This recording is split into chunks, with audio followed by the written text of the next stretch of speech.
নমস্কার, কেমন আছেন সবাই? আশা করি আপনারা সকলেই খুব ভালো আছেন। আমিও ভালো আছি। আমি মণিপুর থেকে বাণীর ব্লগসের বাণী বলছি। মেঘে ঢাকা ওয়েদার দিয়ে আজকে সকালটা শুরু করলাম। দেখুন পাহাড়টা পুরো মেঘে ঢেকে গেছে। স্নান সেরে ঠাকুরের পুজোয় বসলাম। আজ শিবরাত্রি। তাই আমার ঘরের শিবকে আগে পুজো করলাম।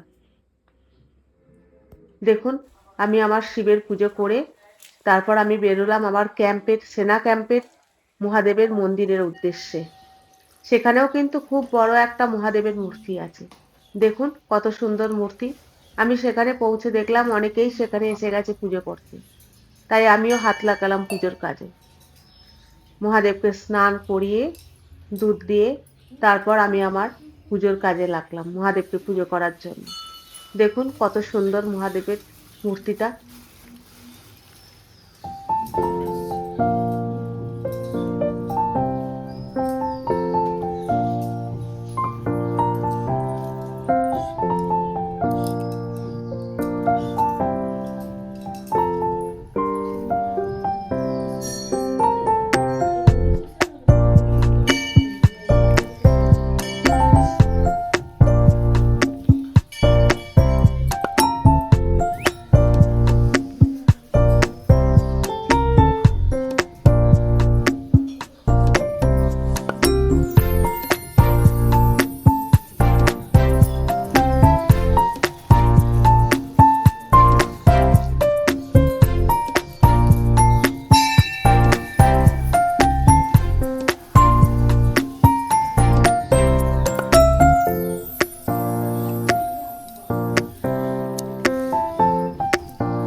মহাদেবের পুজো শেষ করে আমি মোমবাতি দিয়ে মহাদেবের আরতি করতে লাগলাম।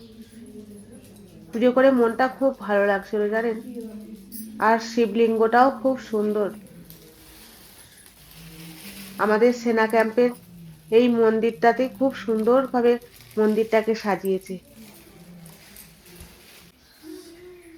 খুব সুন্দর একটা শিব মূর্তি স্থাপন করেছে। দেখুন কত সুন্দর লাগছে দেখতে মহাদেবের পুজো করে। তারপর দেখুন লক্ষ্মীনারায়ণের মূর্তিও এখানে আছে। এখানেও আমাদের মাঝে মাঝেই পূজা পর্ব চলে।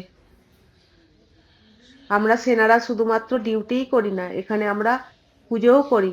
এখানে মা কালীর মূর্তিও আছে। মন্দিরটা খুব সুন্দর বানিয়েছে জানেন। সকালবেলায় এখানে আসলে খুব ভালো লাগে। আর খুব সুন্দর লাগে মন্দিরটাতে। পুজো শেষে আমরা সবাই মিলে একসাথে সেলফি তুললাম। তারপর ওখান থেকে বেরিয়ে আমাদের আরেকটা শিব মূর্তি আছে, সেখানে আসলাম। সেই মন্দিরেতেও সেখানে হোম যাগ শুরু হয়ে গেছিল অনেক আগেই। সেখানেও আমাদের অফিসাররা সবাই মিলে একসাথে জমায়েত হয়ে হোম পর্ব শুরু করেছে। এখানেও খুব সুন্দর একটা শিবের মূর্তি আছে। এখানেও কিছু মানুষ পুজো দিচ্ছে। একসাথে একটা মন্দিরের মধ্যে ভিড় করার কোনো দরকার নেই। ক্যাম্পের মধ্যেই 2-3টে শিবের মূর্তি আছে এবং শিবের লিঙ্গও আছে, সেখানে মন্দিরও বানানো আছে। দেখুন কত সুন্দর লাগছে, হোম হচ্ছে। খুব সুন্দরভাবে এখানে হোম করা হলো।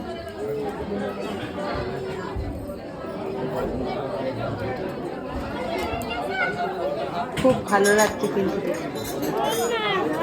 আর শুধু সেনারাই জমায়েত হয়নি, তাদের বাচ্চারা এবং পরিবারও এখানে এসেছে।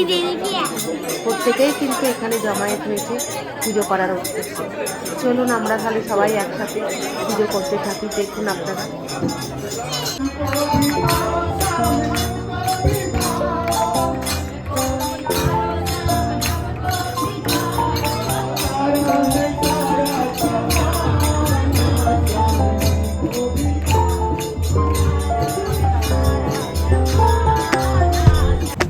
আজ আমি লাঞ্চটা বাইরেই সারলাম। ছোলা ভাটোরা নিয়েছিলাম খাবার জন্য। তারপর গেলাম একটু নেল এক্সটেনশন করানোর জন্য। কারণ আমার সামনেই বিয়ে বাড়ি আছে, তাই একটু সাজুগুজু করবো বলে বাইরেই গেছিলাম নেল এক্সটেনশন করতে। দেখুন কেমন লাগছে, আপনারা আমাকে কমেন্ট করে জানাবেন কেমন লাগছে।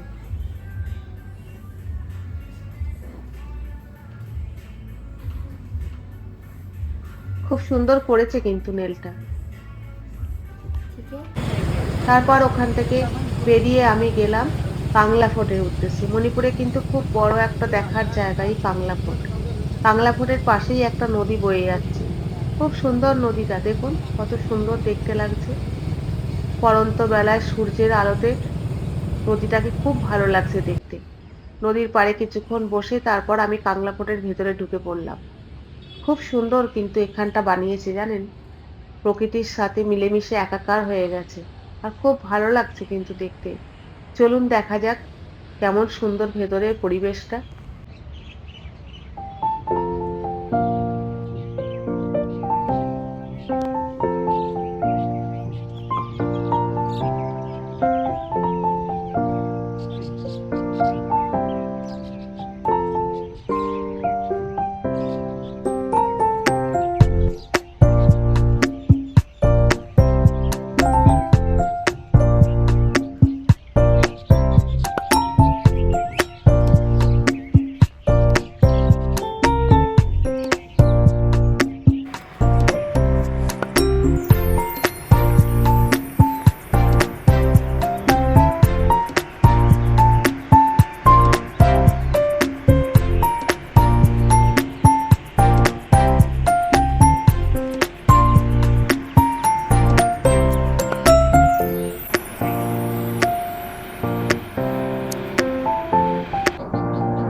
যদি ভিডিওটা ভালো লাগে please like, share and comment করবেন।